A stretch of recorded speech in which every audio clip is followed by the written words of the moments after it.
Welcome to Draftzone Recaps for PDBL Season 3. I'm Justin, aka Turtlecoat, and I'll be presenting our Week 4 standings and highlights. As we're halfway through the regular season, let's take a look at how the board looks. Starting the Paldea Singles League, for the attack division, the Minnesota Lycan Rocks extend their 4-week winning streak with their Terrapagos shining through to close the game out, and the Cleveland Guardians do the same with their Porygon 2 tanking damage and dishing it back out. Down by the playoff qualifying line, we have a highly contested group of 4 teams vying for the top 8. The Liverpool Pokemon Club with their star Pokemon Hydrapple, the Pacifilock Pichus with their all-pink team, and the Chicago White Sox, whose Goldango ranks number 2 in kills, and the Chicago White Fox, whose Enamorous Therian and Quaquaval have been fighting hard, all stand with a 2-2 record with the tie-breaking kill differentials coming into play. It'll be exciting to see which teams pull away from the contested zone come next week.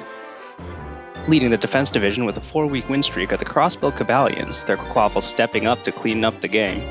Also with a 4-week win streak are the Pearl City Pincurchins with their Enamorous making way for Barraskewda to finish out the game. Taking a look at the playoff qualifying line, it currently sits at a 2-2 record with 4 teams grouped over it by kill differential. The Luna Bros Pizza, with their recent win, set themselves up in the top 8. Following are the Rocky Relicants, with the Komodo Commanders holding the line with their 2-2-0 record. The Chestnuts in your face are just barely behind by kill differential on the other side of the line. Over in the speed division, the Royal Beware Force leads with a 4-week win streak. Their Enamorous Incarnate, who started blasting once the way was clear. For the speed division, the playoff qualifying line also sits at a 2-2 record with the Grand Bull Warhounds holding top 8. There are 5 teams that currently hold a 2-2 record. Moving on to the Regulation H League, the top 3 in the attack division remain unchanged. The Chelseadra PC with their Ursaluna Blood Moon and Lycanroc Dusk hitting hard, the Pacifilock Pichus who brought a competitive Empoleon to eat Intimidates, and the San Antonio Slackoffs with their Tyranitar and Goldango fighting through 7 flinches to secure Game 3, all extend their week win streaks with the 4-0 record.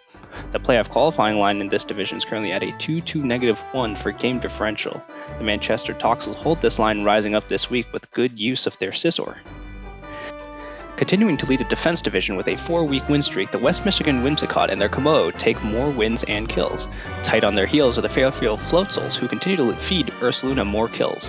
As it stands, Ursaluna has 26 kills halfway through the season, putting it just about pace to get 50 by the end of the season. The playoffs qualifying line stands at 2-2+1 game differential in this league, with the Rocky Relicants rising this week to set the line with their Chimecho picking up a few kills. Rounding out the speed division, the My Little Makuhitas take the lead with their well-played Trace Gardevoir. Following them are the Dutch Dunsparces and their Typhlosion's Eruptions, unable to be stopped.